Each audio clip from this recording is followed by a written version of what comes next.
trusted news source. ABC6 News at 5. Welcome to Waterfire. I'm Tiffany Murphy, joined by the amazing John DeLuca, and we are happy to be here. Amazing. That's nice. What a day, John. Oh my gosh, I don't know how he did it, but Jeff Banson worked some kind of magic and delivered for us. It's sunny. It's in fact, it's so nice out. I got to wear my sunglasses, and so do you. It is very sunny out, and if folks were debating maybe we shouldn't go out tonight. You know, I was thinking that, Tiff, if you were on the fence about it, there's no reason not to come out, at least not right now. It looks fantastic. Fantastic indeed. Now, they went to all the preparations to make sure in case it did rain that we would still have a beautiful water fire tonight, but they can take that plastic right off the wood. And by preparations, right, Tiff's right, every single bit of wood here is wrapped in plastic. They were expecting rain. Of course, it was in the forecast, but Jeff said we would get a break, and he was absolutely right. He was right. You know, this all happens because of volunteers. They were out all day today, and they've been planning this for weeks. Yes. Well, they know what they're doing. Since 1994, when Waterfire first began, there have been roughly 500 of these. 500. But have you ever wondered how it got started? I kind of know, but I'll follow You do along. know. Yeah. Thank you so much. Our own Alyssa Azara went to the source. She spoke with the man who came up with the whole idea of Waterfire Providence. Artist Barnaby Evans, the founder and co-director of Waterfire Providence, says his unique vision for the city of Providence came to fruition 28 years ago. Ideally, it's a place of total freedom. You don't pay admission, there's no lines, there's no reserved seats. You can come and engage with the space exactly how you feel you would like to engage that night. And that freedom is very unusual. But it all first started when Evans moved to Providence to attend Brown University in 1971. He was studying topics like art, urbanism, and architecture. Primarily, I was interested in the interaction of the built environment on the natural world, so environmental studies, but didn't have a name then. Evans fell in love with Providence and wanted to make the city better in some way. I started to look at these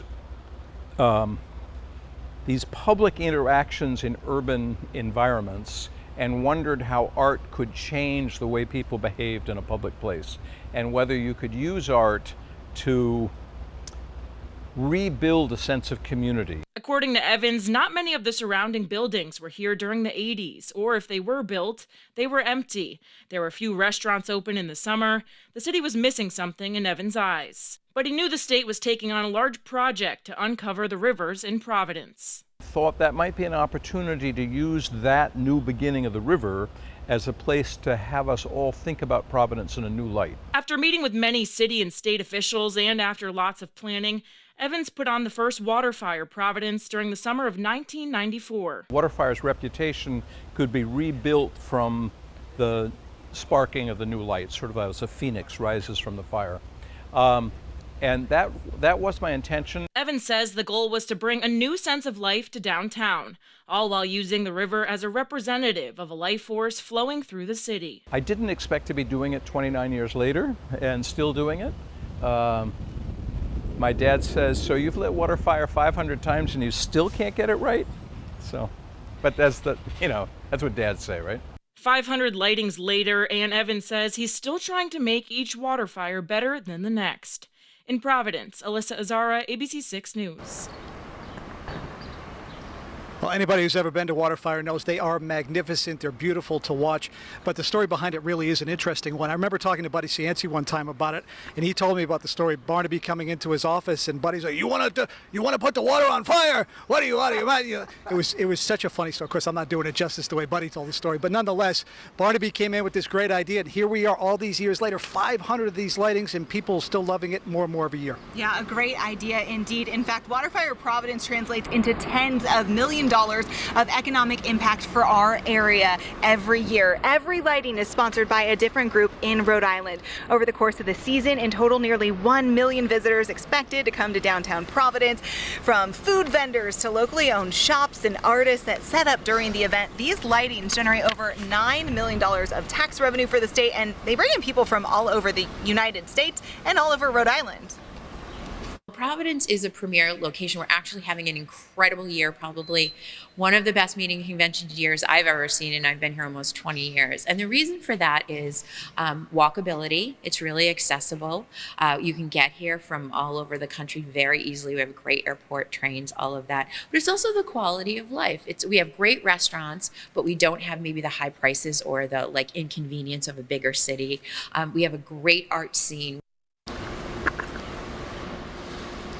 Waterfire Providence runs until November, and there are 8 full lightings. We have the full list, so you can mark your calendar and make sure you're here. It's on our website for you, abc6.com. All right, let's talk to the real hero of the day here, Storm Tracker Chief Meteorologist Jeff Benson, who promised us a break in the weather. Jeff, my friend, you were 100% right.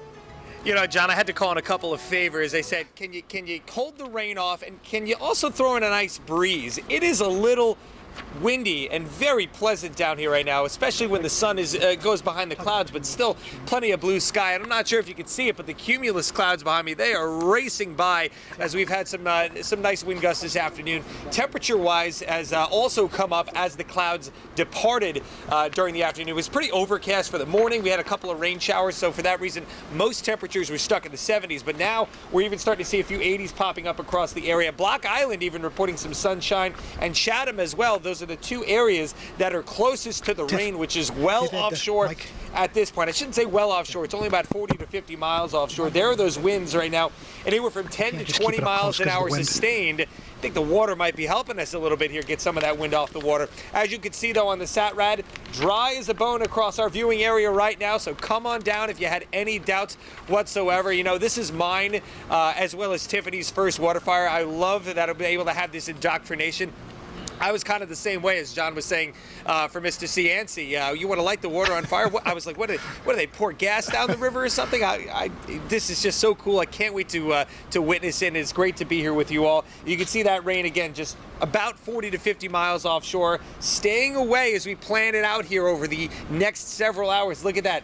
Dry weather icons until we get to, say, about midnight, 1 a.m. Could be some of Mother Nature's alarm clocks, unfortunately, but hey, a lot of us are staying up late on Friday night anyway, so hopefully that will not impact us. Will not impact us down here right along the Woonasquatucket River for Waterfire, partial Waterfire tonight. Come on down. We'll hopefully see plenty of people here, and we'll be back in a little bit with the full forecast, and we'll talk about the weekend as well, guys. All right, Jeff, look forward to seeing you in just a bit. I'm joined now by Ed Cabral, the Director of Corporate Sponsorships and Corporate Relations. Ed, thank you so much for joining us here on ABC 6 News at 5 o'clock. Thank you for having me. I really appreciate it. You, my friend, have a very important job. Corporate do. relations, sponsorships, partnerships. I mean, tonight's partner, Horizon Healthcare Partners.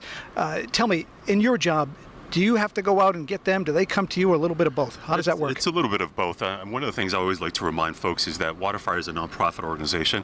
We're a small staff of about 25 full-time employees. The rest are volunteers. And so I go approach local, regional, national companies and tell them, hey, Waterfire is an iconic brand, and it's a great, to be associated with us and put this event on, and we offer all kinds of benefits as a sponsor. So it's really what are some of the benefits? Like if you're trying to pitch me on it and say, oh, I've got a business, I'm thinking about it, Ed, I really want to, why should I? Well, first of all, like I said, the synergy with the 2 iconic brands too. We offer a lot of marketing and promotion. We have a ton of followers on Facebook, on our social media. We also do provide private receptions for companies that want to be, which I'm sure is a lot of fun. Oh my God, it makes them look like heroes. Exactly. So they can entertain their employees. They can do customers, clients that come in and have a private reception during Waterfire. How magical is that? Yeah. What's the biggest threat at this point after all these years? 29 years. I heard Barnaby say, 29 years. He never expected it to go like this, and he's trying to make it better and better. What are the biggest threats to the continuation of this going forward? I think just for companies, to support, especially local companies here in Rhode Island, to support not only Waterfire as a nonprofit, but other nonprofits. And, sometimes when we see extreme weather conditions, and so, thinking about in the future what, climate change might happen here in Rhode Island and how that would impact, what this installation that we put on all the time. Right. That's one thing I didn't even think about. And we stole one tonight, I feel like, because with that forecast, be honest with me, had your fingers crossed and you're thinking, oh, there's no way this is going to come together. We were talking with the sponsor yesterday, and we said it's a rain or shine event. Yeah. We always make it work. We want the shine, not the rain. Right. But we're going either way. Jeff really helped us out today. He really did. He came through. Put on all those stops for us, so we're really appreciative because, when it's a nice night like this, people turn out and come out and just celebrate and just be part of the You have to come out. community. It's a Friday night, it's the end of the work week. Come out and enjoy yourself. Ed, thank you so much for joining us. Really appreciate your time. Best of luck to you, my friend. Thank you so much. Appreciate it. Really appreciate it. Thank you so much. And really, as I can speak to the weather right now, and Tiff mentioned it off the top, and she joins me now very casually. Oh, you pulled your hair back. Nice. It's too windy. No, it was a little too windy. It was It's a a little nice too... breeze, though, so it cools you off. A very nice breeze. I'm not sure which direction it's coming out of. Jeff, which direction is the breeze coming out of? South. South, so that's usually a nice breeze. So it does feel really nice right now. Yeah, you know, Waterfire shows, like we were talking about, they attract tens of thousands of folks, not only from Rhode Island and our area, but from all over the United States. But folks are concerned about security when they come to downtown Providence. So Caitlin Gilhouse took a closer look at that. Waterfire shows are one of Providence's proudest public art displays. Security always a major priority for public events in the city. Waterfire Providence preparing for large crowds by utilizing police and security. We've been handling fire that long, and we've had no incidences in fire. We work very closely with fire marshal, and we work very closely with all the public safety officials, including the police department, to make sure we produce a safe event for everybody. The committee expecting up to 75,000 people at their large Waterfire shows. There's no entrances and exits you would have in a typical stadium or a theater or something like that.